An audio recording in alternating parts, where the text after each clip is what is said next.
Hello students. Now in this video we will discuss electric field due to electric dipole at an equatorial point. In the previous video we have discussed about the electric field due to the dipole at an axial point. I will put the link in the description box of that video. Go through that. So this is the second part. पहले हमने किया था एक इसी line में एक point ले लिया था पैरा डेरिवेशन में, तो वो एक्सियल पॉइंट कहलाता है। अब हमारे बात आती है इक्वेटोरियल पॉइंट। तो पहले तो ये समझ लीजिए इक्वेटोरियल पॉइंट है क्या। तो ये हमने डायपोल बनाया है -q + q having distance 2d। तो इसका बाइसेक्टर जो है perpendicular bisector of this dipole, that means this line. ये लाइन आप नीचे भी ले सकते हैं, यहाँ भी ले सकते हैं। तो मैंने ये अपवर्ड डायरेक्शन में ये परपेंडिकुलर बाइसेक्टर पे यहाँ पे P पॉइंट लिया है। This is the point P at on the perpendicular bisector। तो ये इक्वेटोरियल पॉइंट कहलाता है। Okay, this is the equatorial point. तो अब हमें यहाँ फाइंड आउट करना है what is the net electric field. Now you see diagram में देखिए, यहाँ फिर से इस पॉइंट के आसपास कितने चार्जेस हैं? दो चार्जेस, एक -q एक +q। इसका मतलब यहाँ फिर से दो इलेक्ट्रिक फील्ड आप फाइंड आउट करेंगे। दो इलेक्ट्रिक फील्ड होने हैं, एक -q की वजह से और एक +q की वजह से। अब हमें देखना ये है कि क्या इलेक्ट्रिक फील्ड है और फिर उसकी डायरेक्शंस क्या है, so that we can find out the net electric field. उसके लिए हम करेंगे, ये पॉइंट याद रखिए, ये पॉइंट दोनों चार्जेस से इक्वल डिस्टेंस पे होना चाहिए। ठीक है, तो अब हम इसे ड्रॉ कर देंगे इस लाइन को। ठीक है, सिमिलरली इस लाइन को हम ड्रॉ कर देंगे। ये डिस्टेंस हमें लेना है चार्जेस से। ठीक है, now suppose this charge is at point A, this charge is at point B. Now take distance this r, ये परपेंडिकुलर जो हमारा डिस्टेंस है ये हमने r लिया है।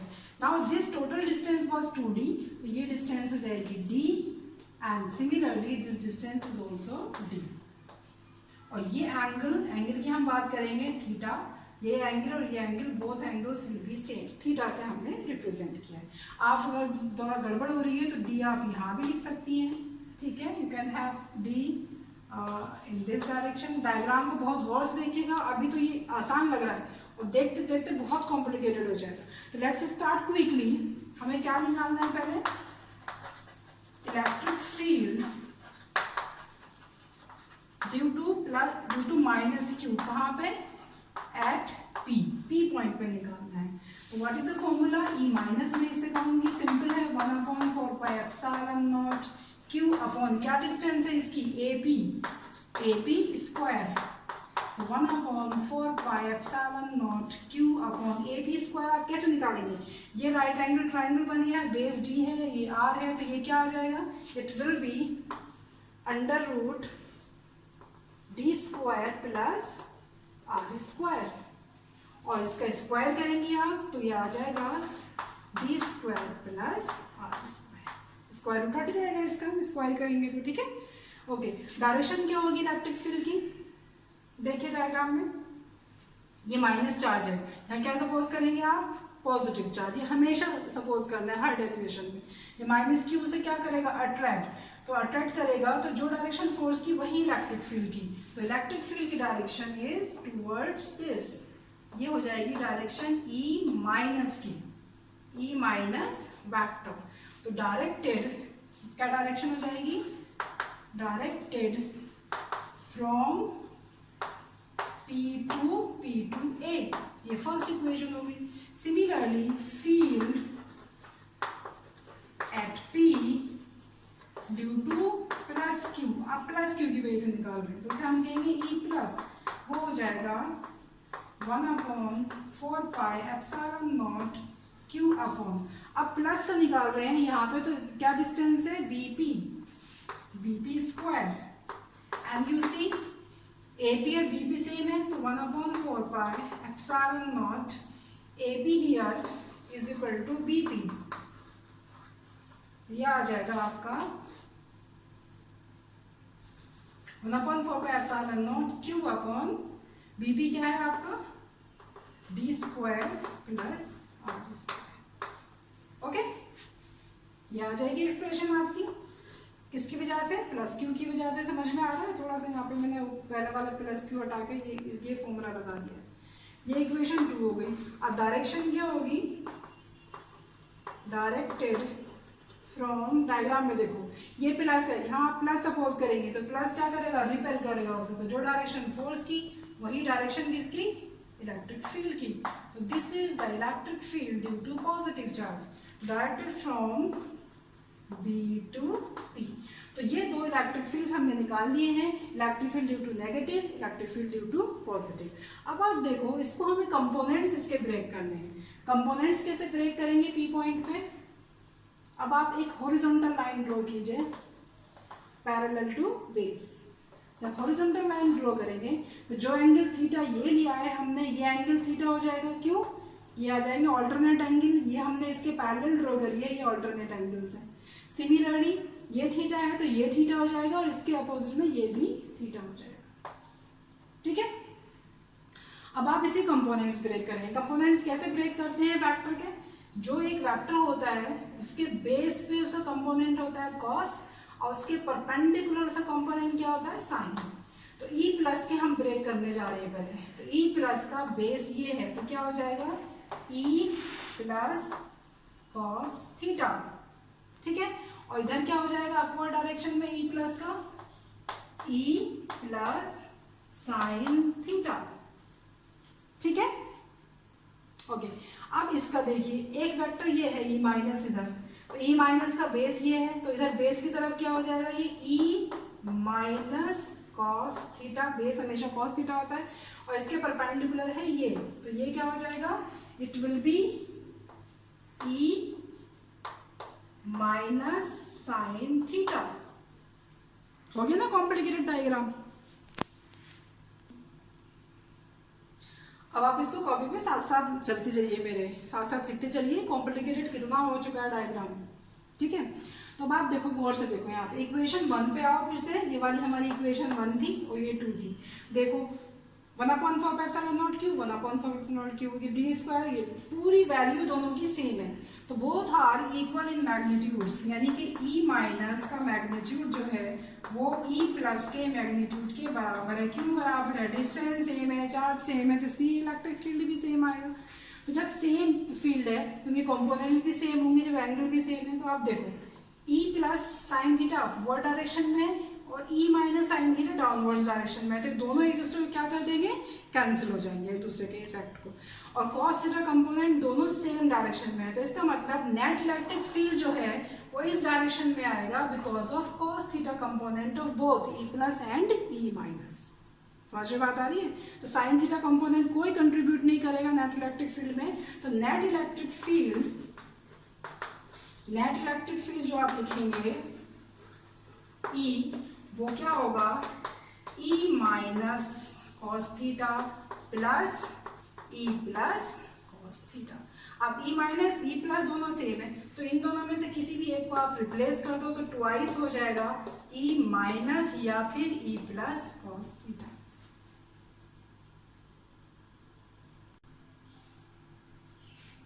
सी यहाँ तक हमारा हो जाता है। अब हम ई माइनस की वैल्यू यहाँ पे रख देंगे, तो ट्वाइस इंटू क्या थी ई माइनस, अपने नोट्स में से देखिए 4πε0 q upon D square plus R square, it was the value of E into cos theta. Cos theta हम यहाँ से आइए डायग्राम से देख लीजिए, कुछ भी आप ले लीजिए। कॉस थीटा क्या होता है, base upon hypotenuse, base upon hypotenuse, तो क्या आ जाएगा, ये आ जाएगा D upon under root D square plus R square, ये आ जाएगा कॉस थीटा की जगह। अब इसे हमें कुछ नहीं करना है, we have to just summarise this. तो 1/4πε, और ये देखो 2qd या 2dq अपॉन, यहाँ पे देखिए ये पावर 1 है और इसकी पावर क्या है, हाफ, तो हाफ और 1 ऐड होकर कितना आ जाएगा 3/2। तो मैं कर नहीं रही हूँ, इसे आप रफ पे करके देख लीजिएगा। तो D square plus R square power 3/2, तो इट इज द रिजल्टेंट। लेकिन एक बार हम पी के टर्म्स में भी लिख सकते हैं, you can see this is 2dq is the electric dipole moment. हमने क्या बताया था, आप देख लीजिएगा, इसको हमने पढ़ा चुकी हूँ मैं।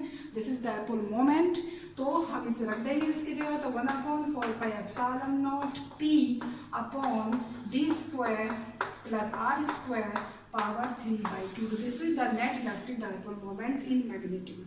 नाउ सी एक चीज और है, ये माइनस क्यू ये है, प्लस क्यू ये है, तो P की डायरेक्शन है P वेक्टर की minus Q two plus Q, मैं बता चुकी हूँ। और नेट इलेक्ट्रिक फील्ड किधर आ रहा है, नेट इलेक्ट्रिक फील्ड है इधर, क्यों, दोनों ऐड करके इधर ही तो आएंगे, इसका मतलब both are opposite to each other. तो अगर मैं वेक्टर की फॉर्म में लिखना चाहती हूँ तो वेक्टर की फॉर्म में 1/4πε0 into minus P upon D square R square power 3/2। Minus क्या बता रहा है, माइनस ये बता रहा है कि both vectors are opposite in direction. तो अगर हम एंगल की बात करेंगे तो what is the angle between net electric field and P, तो E vector and P vector के बीच में एंगल कितने डिग्री का है, 180 डिग्री, क्योंकि both are opposite to each other. अब फिर से हम एक बात करेंगे, अगर d बहुत कम है r के रेस्पेक्ट में तो d स्क्वायर को आप इग्नोर कर देंगी, तो यहाँ पे r बचेगा 2 पावर इंटू 3/2, 2 से 2 कैंसिल तो r क्यूब। तो इस केस में e क्या आ जाएगा, e विल बी 1/4πε0, चाहे तो इसमें रख दो चाहे इसमें रख दो, आपकी मर्जी है, p upon r cube. This is the relation of net electric field due to electric dipole at an equatorial. I hope समझ में आ गया हो, थोड़ा वेक्टर का कॉन्सेप्ट है, नहीं समझ में आया तो please comment me, I will try to explain.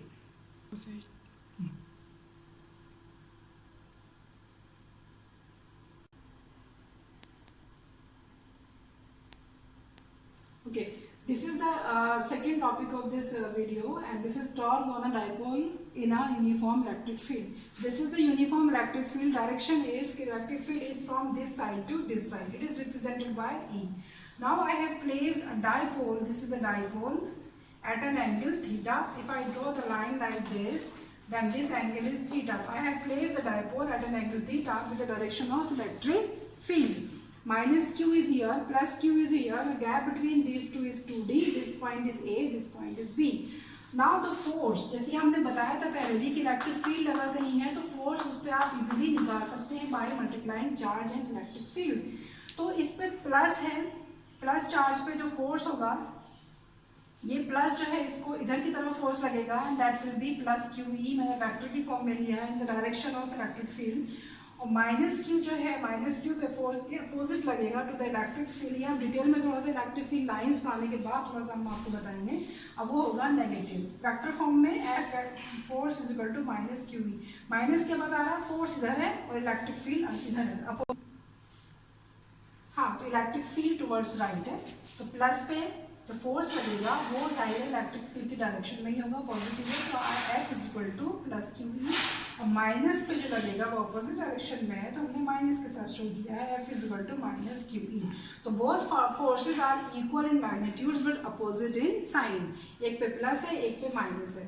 तो ये आपने लाइन में पढ़ा होगा, these forces are called couple forces कहलाते हैं।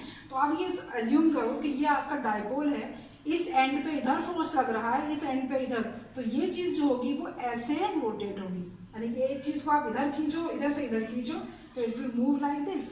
तो ये due to this opposite and equal forces this dipole will start rotating. तो these forces are producing the rotating effect. तो इसको क्या कहते हैं, इसको कहते हैं टॉर्क। टॉर्क क्या कहलाता है, the rotating effect of the force. तो हमें ये टॉर्क निकालना है। तो यहाँ पे आप देखोगे नेट चार्ज भी जीरो है, net charge on the dipole is zero, minus Q plus Q zero. Net force क्या आ जाएगा, net force minus Q E plus Q E, net force is also zero, ठीक है, इक्वल एंड अपोजिट डायरेक्शन में है, तो net force भी आपका जीरो है, नेट चार्ज भी आपका जीरो है। तो अब हमें क्या करना है, अब रोटेशन की वजह से जो टॉर्क आता है उसका जो फॉर्मूला है, टॉर्क इज ईदर फोर्स, कोई भी एक फोर्स आप इन दोनों में से ले लीजिए, into perpendicular distance between the line of actions of two forces. जो दो फोर्सेस हैं उनके बीच का लाइन ऑफ एक्शन के बीच की परपेंडिकुलर डिस्टेंस। तो अब हम ड्रॉ करने जा रहे हैं परपेंडिकुलर डिस्टेंस। तो ये हो जाएगा, what is the perpendicular distance, this is the line of action of this force, this is the line of action of this force, this is the perpendicular distance. तो आप थीटा दिया हुआ है, hypotenuse दी है, परपेंडिकुलर आपको निकालना है, तो ये परपेंडिकुलर कैसे आएगा यहाँ से, तो यहाँ से B C is equal to A B sine theta. What is A B? A B is 2d, तो 2d साइन थीटा. तो what is torque now? Torque is equal to magnitude of either force, यानी magnitude क्या हो जाएगा, Q E, और into आ जाएगा 2d sine theta. तो आप इसे कैलकुलेट कीजिए, 2d क्यू इंटू ई साइन थीटा. तो टॉर्क यहाँ पे यह आ जाएगा, what is this 2d Q, it is p, हम बात कर चुके हैं, तो यह आ जाएगा pe साइन थीटा. तो it is the formula of torque. तो टॉर्क का फॉर्मूला क्या आया, तो is equal to pe sine theta. If theta is 90 degree, तो साइन 90 क्या होता है, sine 90 is 1, sin 90 is 1. So hence torque will be PE and it will be the maximum torque. तो मैक्सिमम टॉर्क कब आएगा, जब आपने डाइपोल को इलेक्ट्रिक फील्ड के कैसे रखा है, इलेक्ट्रिक फील्ड इधर जा रहा है और डाइपोल को आपने इसके जस्ट परपेंडिकुलर रखा है, तभी आपका टॉर्क जो होगा मैक्सिमम होगा. अगर थीटा है आपका 0 डिग्री और 180 डिग्री, तो साइन 0 भी 0 होता है, साइन 180 भी 0 होता है, तो इसका मतलब टॉर्क विल बी 0. यानी कि अगर इलेक्ट्रिक फील्ड के आपने डाइपोल या तो पैरेलल रख दिया है -q + q, या फिर एंटी पैरेलल है, यू गेट 0 टॉर्क. p की डायरेक्शन यहाँ पे क्या होगी, -q2 + q. This is the direction of p. और एंगल ऑफ p और e के बीच में क्या एंगल है, जाहिर है it is theta. Now you know that torque is a vector quantity, जानते हैं नहीं? अब राइट साइड डायग्राम में देखो, torque is a vector quantity, p is a vector quantity, e is a vector quantity, here is theta. तो तीन vectors कैसे relate होते हैं एक दूसरे से, this are related to by cross product. तो हमें क्रॉस प्रोडक्ट की फॉर्म में इसको लिखना है, तो या तो हम लिखें p क्रॉस e या फिर लिखें e क्रॉस p. ये हम कैसे देखें, अब यहाँ पे देखो डायग्राम पे कंसंट्रेट करो. जब ये इधर ऐसे खींचेंगे, ये ऐसे खींचेगा, तो ये ऐसे रोटेट करेगा. ऐसे का मतलब है क्लॉकवाइज. अब क्लॉकवाइज रोटेशन अपना राइट हैंड स्क्रू रूल आप यूज करोगे, तो ये p की डायरेक्शन है, ये e की डायरेक्शन है, तो क्लॉकवाइज p क्रॉस e करके आएगा या फिर e क्रॉस p करके आएगा. फिंगर्स को देखिए मेरी, p क्रॉस e या e क्रॉस p. ये क्लॉकवाइज रोटेट कर रहा था इस फोर्स की वजह से, तो ये तभी आएगा जब मैं p क्रॉस e लिखूं, ना कि e क्रॉस p. तो इसलिए in vector form you can write down torque here as tau vector is equal to p vector cross e vector, ना कि e क्रॉस p. समझ में बात आ गई है? This is all about torque on an electric dipole placed in external uniform electric field. Hope you enjoy the video. Take care. Bye.